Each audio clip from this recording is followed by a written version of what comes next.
अस्सलाम वालेकुम नाज़रीन, उम्मीद है आप सब लोग खैरियत से हैं। मैं हूं आपका मेज़बान जाज़िब और आप सबको खुशामदीद। सबसे पहले मेरे चैनल को सब्सक्राइब कर दें, वीडियोस को लाइक एंड शेयर करें, मुझे सपोर्ट करें, अपना फीडबैक लाजमी दिया कीजिए कमेंट सेक्शन में। बेल आइकन क्लिक कर दीजिए ताकि आपको टाइमली अपडेट्स मिलती रहें और मुझे आप फेसबुक और इंस्टा पे भी फॉलो कर सकते हैं। तो जैसे कि हम जानते हैं, जब से फ्यूल प्राइजेस इंक्रीज़ हुई हैं तब से जो ऑटोमोबाइल सेक्टर है इसके अंदर, चाहे 4 व्हीलर सेगमेंट आप देखें चाहे 2 व्हीलर सेगमेंट देखें, तो उसके अंदर जो इलेक्ट्रिक व्हीकल्स हैं ईवीज़ की काफ़ी ज़्यादा आप समझे डिमांड बढ़ रही है या इसकी जो प्रेजेंस है वो आपको काफ़ी ज़्यादा देखने को मिल रही है। और यहाँ पे अगर 4 व्हीलर सेगमेंट में मैं जाता हूँ तो वहाँ पे एक सबसे बड़ा जो मसला है वो उनकी जो प्राइस है उसका, क्योंकि मेरे ख्याल से जो प्राइस वगैरह आप 4 व्हीलर सेगमेंट में देखें प्रोडक्ट्स की, तो वो बाइंग पावर मेरे ख्याल से किसी की भी इतनी नहीं है और मेरे ख्याल से किसी की भी क़ुव्वत ख़रीद से जो है बाहर है 4 व्हीलर सेगमेंट की, अगर हम ईवीज़ को देखते हैं। तो इसलिए यहाँ पे जो काफ़ी ज़्यादा रुझान है वो जो 2 व्हीलर सेगमेंट है उसके अंदर ईवीज़ पे लोगों का जा रहा है और उसमें आपको कहीं ना कहीं कुछ मुनासिब बजट के अंदर कोई ना कोई आपको ईवी मिल जाती है, कोई इलेक्ट्रिक स्कूटर या इलेक्ट्रिक बाइक आपको कोई ना कोई मिल जाती है। और इसके अंदर भी जो 2 व्हीलर सेगमेंट है इसके अंदर डिफरेंट कंपनीज, सबसे ज़्यादा जो चाइनीज़ मैन्युफैक्चरर्स हैं, चाइनीज़ ई बाइक मैन्युफैक्चरर्स में काफ़ी ज़्यादा इंटरेस्ट शो कर रहे हैं इस मार्केट के अंदर और आपको मुसलसल कोई ना कोई डिफरेंट कंपनीज पाकिस्तान की इस मार्केट के अंदर एंटर होती हुई नज़र आ रही हैं, कोई ना कोई आपको प्रोडक्ट नई से नई लॉन्च होती हुई नज़र आती है। और अभी रिसेंटली मैंने एक यार्डिया की एक वीडियो आपके साथ शेयर की थी, उस पर मैंने कुछ डिस्कस किया था आपके साथ यार्डिया के बारे में भी, और उसमें यार्डिया T5 को खैर यहाँ पाकिस्तान के अंदर इंट्रोड्यूस किया गया था और लाहौर के अंदर खैर यार्डिया का पहला एक डिस्प्ले सेंटर बना है और रोड प्रिंस ने यार्डिया T5 को अभी लॉन्च किया है। और इससे पहले जो है मेट्रो यार्डिया को ऑलरेडी मार्केट कर चुका हुआ है, जिसमें डिफरेंट प्रोडक्ट लाइनअप उसने लॉन्च किया था, जिसमें T9 था, फिर M6 था जो कि मेट्रो के नेम के साथ आपको मिलता है, और उसके अलावा एक E8S Pro था। तो ये सारी प्रोडक्ट्स काफ़ी ज़्यादा फेमस भी हुई थी और इनकी एक मुनासिब आपको मार्केट देखने को मिलती है। तो इसी तरह यार्डिया से पहले होंडा ने भी अपनी बेनली को पाकिस्तान के अंदर अनवेल्ड किया है और अभी उसकी प्रॉपर जो लॉन्चिंग वगैरह, खैर वो सारी चीज़ें अभी उसमें टाइम है और उसको, क्योंकि अभी होंडा ने मार्केट को टेस्ट करने के बाद उसके ऊपर डिसीजन लिया जाएगा, उसको क्या उसके बारे में हमें अपडेट्स आएंगे वो फिर हम आगे देखेंगे। और अभी रिसेंटली फिर मैंने आपके साथ एक और वीडियो शेयर की थी, एक और अपडेट थी जिसमें एक और चाइनीज़ मैन्युफैक्चरर था ई बाइक का TAILG, और इसने हाई स्पीड के साथ एक MOU साइन किया जिसमें ये भी बहुत जल्द अपनी एक प्रोडक्ट लाइन पाकिस्तान के अंदर इंट्रोड्यूस करेगा और कब करेगा, किस प्राइस ब्रैकेट में करेगा, इसका भी कोई आइडिया नहीं है। सो इसी तरह आज भी एक और मैन्युफैक्चरर हैं जिन्होंने ये भी खैर पाकिस्तान के अंदर कुछ अर्सा पहले इन्होंने अपनी प्रोडक्ट लाइनअप इंट्रोड्यूस किया था, विच इज़ EV, और इस नाम से खैर आप इसको EV ही मेरे ख्याल से आप प्रोनाउंस करेंगे। तो EV जिसमें C1 Pro था, फिर C1 था और इसी तरह EV C1 Air था। सो ये आपको 2-3 इनकी प्रोडक्ट लाइनअप मिलती है। खैर इसकी पूरी डिटेल जो है स्क्रीन पर चल भी रही होगी, वो भी आप देख सकते हैं। सो इसके अंदर एक और इन्होंने अपनी प्रोडक्ट लाइनअप के अंदर एक अपनी नई प्रोडक्ट ऐड की है which is flipper, EV flipper. अब इससे पहले जो है EV C1 Pro और EV C1 Air आपको ऑलरेडी मार्केट में देखने को मिलता है। सो अब ये जो फ्लिपर है, इसको वैसे देखा जाए तो इसको जिस तरह से मार्केट किया जा रहा है, मेरे ख्याल से सबसे शायद चीपेस्ट ई बाइक के तौर पे इसको मार्केट में शायद इंट्रोड्यूस किया गया है। और ओवरऑल अगर आप यहाँ देखा जाए तो EV जो है इसने शायद इस चीज़ को ऑब्जर्व किया है कि पाकिस्तान की जो मार्केट है इसके अंदर जो कंज्यूमर मार्केट है उसके जो बाइंग पावर है उसके हिसाब से शायद कोई प्रोडक्ट इन्होंने सोचा कि ऑफ़र होनी चाहिए, और इस हिसाब से देखा जाए तो इन्होंने शायद इस अपनी प्रोडक्ट को लॉन्च किया विच इज़ EV फ्लिपर। और जो इसकी प्राइस आ रही है यहाँ पे वो खैर आपको साथ साथ स्क्रीन में नज़र आ रही होगी। सो 95,000 की प्राइस में इसको लॉन्च किया गया। अच्छा, अब यहाँ पे अगर मैं इसकी फर्दर डिटेल्स पे जाता हूँ तो यहाँ पे इसकी आप टॉप स्पीड पे आएँ तो ये 25 km/h इसकी टॉप स्पीड आ रही है। फिर इसकी जो मोटर है ये 350 वोट की मोटर है। बैटरी टाइप इसमें जो आ रहा है वो लेड एसिड है और बैटरी जो पावर आ रही है वो 48 वोल्ट और 12 एम्प आ रही है। चार्जिंग टाइम इसमें 7 आवर्स आ रहा है, मतलब 7 से 8 घंटे तो उसको लगेंगे चार्जिंग में क्योंकि लेड एसिड बैटरी है। और जो रेंज आ रही है इसकी मैक्सिमम वो 35 किलोमीटर्स है। अब ये फ्लिपर की सारी डिटेल्स हैं।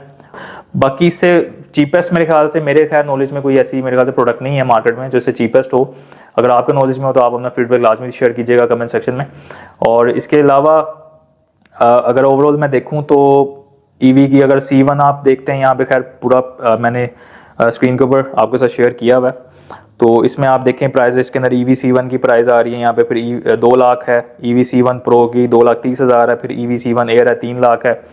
सो यहाँ पे जो यार्डी है, यार्डी ने जो अपना T5 लॉन्च किया है वो तकरीबन 2,45,000 की प्राइस में यहाँ पे लॉन्च किया है। और खैर वो मैं अभी आगे जाके कोशिश करूँगा कि मैं यार्डिया T5 और यहाँ पे जो EV है, EV के साथ भी उसका एक कंपैरिजन वीडियो की जाए, तो वो मैं अभी आगे जाके देखूँगा। सो यहाँ पे मेरा खैर पॉइंट ऑफ व्यू यही है ओवरऑल कि ठीक है, एक अच्छा इनिशिएटिव है EV की तरफ से, और उन्होंने इस चीज़ को वाकई ऑब्जर्व किया है कि लोगों की जो बाइंग पावर है वो शायद इतनी ज़्यादा नहीं है कि वो कोई ज़्यादा एक्सपेंसिव कोई प्रोडक्ट लॉन्च जो है परचेज कर सकें, और इस चीज़ को कंसिडर करते हुए शायद इसको लॉन्च किया गया। अच्छा, यहाँ पे EV फ्लिपर का अगर मैं प्रैक्टिकली इसको मैं देखूँ तो इसको आप कैसे यूज़ कर सकते हैं, मेरे ख्याल से तो आपकी अगर घर के सराउंड में कोई आसपास कोई मार्केट है, अगर आप थोड़ी बहुत कोई ग्रोसरी करना जाना चाहते हैं, उसके लिए आप इसको यूज़ कर सकते हैं। या इसका एक बहुत अच्छा जो मेरे ख्याल से फ़ायदा इसका है, वो अगर आपके घर में कोई बुज़ुर्ग बंदा है जो ज़्यादा पैदल नहीं चल सकते, तो वो इस चीज़ को उनको इसका काफ़ी फ़ायदा हो सकता है। अच्छा, इस प्राइस प्लान के अंदर अगर आप बैटरी टाइप देखते हैं तो यहाँ पे ग्राफीन का वर्ड आपको नजर आएगा। ये इससे पहले जो यार्डिया T5 की भी मैंने आपके साथ एक वीडियो शेयर की है, और उसके अंदर भी मैंने इस चीज़ को डिस्कस किया था, और उसके अंदर भी जो ग्राफीन है उसका वर्ड यूज़ किया गया था, उसको हाईलाइट किया गया था। और जो चाइनीज़ मैन्युफैक्चरर हैं वो इस वर्ड को आजकल अगर आप देखें, जो बैक टू बैक जिस तरह से चाइनीज़ मैन्युफैक्चरर ने अपनी प्रोडक्ट्स पाकिस्तान की मार्केट में प्रोडक्ट लाइनअप लॉन्च किया, तो उसमें ये ग्राफीन के वर्ड को काफ़ी हाईलाइट किया गया। और यार्डिया ने इसके अलावा जो TTFAR है उसके वर्ड को भी काफ़ी ज़्यादा हाईलाइट किया था। TTFAR जो है बेसिकली, इसको मैं फुल फॉर्म अगर प्रोनाउंस करूँ तो ये टेक्नोलॉजी, टायर, फ्रेम, एरोडायनेमिक्स और रेंज, तो ये इसकी फुल फॉर्म बनती है। तो ये बेसिकली एक प्रॉपर इसी की ऊपर बेस्ड एक टेक्नोलॉजी, या जो उसकी प्रोडक्ट है उसको इसी टेक्नोलॉजी की बेस के ऊपर उसको डिज़ाइन किया जाता है। सो इसके अलावा जो ग्राफीन है, मैंने अपनी रिसेंट जो यार्डिया T5 की वीडियो थी उसमें खैर मैंने बताया था आपको कि जो ग्राफीन है ये बेसिकली ज़्यादा एफिशिएंट होता है कंपैरेटिवली लिथियम आयन। सो उसके ऊपर खैर मेरे कुछ प्यारे भाई हैं ऐसे जो उन्होंने कमेंट्स किए थे कि आपने जो है ये खैर गलत बताया है कि लिथियम आयन जो है वो ज़्यादा एफिशिएंट होती है ग्राफीन से।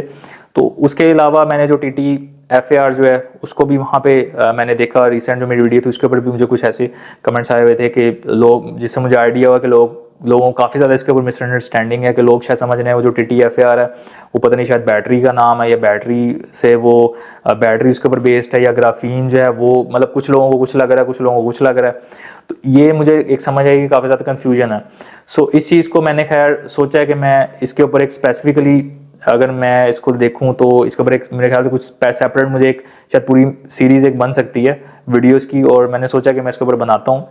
क्योंकि कोई भी अगर आप EV उठाते हैं पूरी दुनिया के अंदर, आपको पता है जो रेवोल्यूशन चल रहा है EV के ऊपर, और हर कंपनी, हर जो ऑर्गेनाइजेशन है वो अपने मतलब बिलियंस ट्रिलियंस ऑफ डॉलर जो है सिर्फ इसी के ऊपर इन्वेस्ट कर रही है कि वो एक बेहतर से बेहतर जो है टेक्नोलॉजी बना सके जो आगे कई सदियों तक चले।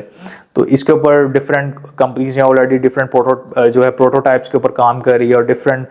जो है मटेरियल्स, एलिमेंट्स यूज़ किए जा रहे हैं। तो बाकी आपने मुझे कमेंट सेक्शन में बताना है अगर आप चाहते हैं, तो मैं इसके ऊपर एक अलग से सीरीज़ सोच रहा हूँ कि मैं इस पर शुरू करूँ, जिसमें मैं आपको जो EV से रिलेटेड जो भी टेक्नोलॉजी होगी, चाहे वो बैटरी है या जो भी होगा, तो उसके ऊपर मैं आपको साथ साथ उस पर एक आपको मैं ब्रीफ करता रहूँगा, एक्सप्लेन करता रहूँगा चीज़ें। और उसके ऊपर फिर ये है कि आप भी डिस्कशन कर सकते हैं कमेंट सेक्शन में, और उसका भी फ़ायदा मुझे भी होगा, आपको भी होगा, सबको भी उसका फ़ायदा हो सकता है। सो मेरे ख्याल से इसकी जो EV के ऊपर इस चीज़ की जो अवेयरनेस है बहुत ज़रूरी है। पाकिस्तान की अगर मार्केट देखें, बेशक हम इलेक्ट्रिक बाइक्स वगैरह जो भी ख़रीद रहे हैं,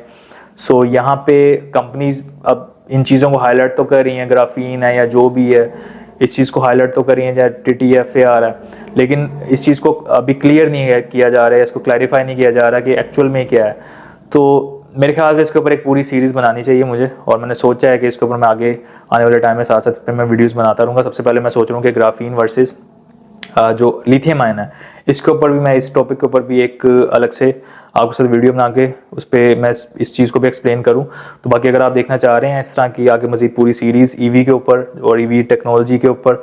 तो इस पर क्या क्या और पूरी दुनिया में कहाँ कहाँ पे किस किस किस्म की टेक्नोलॉजी जो है उसमें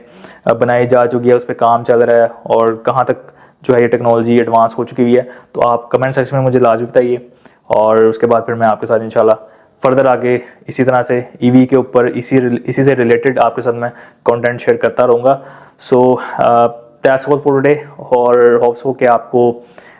ये वीडियो पसंद आई हो। अगर आई हो तो लाइक लाजमी कर दीजिएगा, शेयर कीजिए, सपोर्ट कीजिए, और फीडबैक बार बार कहता हूँ लाजमी दिया कीजिए कमेंट सेक्शन में।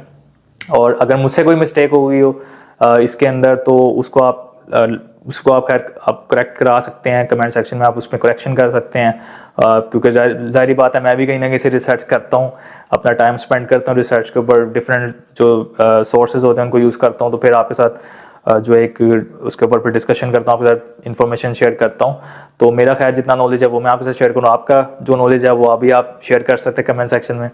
So that's all for today, इंशाल्लाह will see you in the next video. Till then take care, अल्लाह हाफिज़।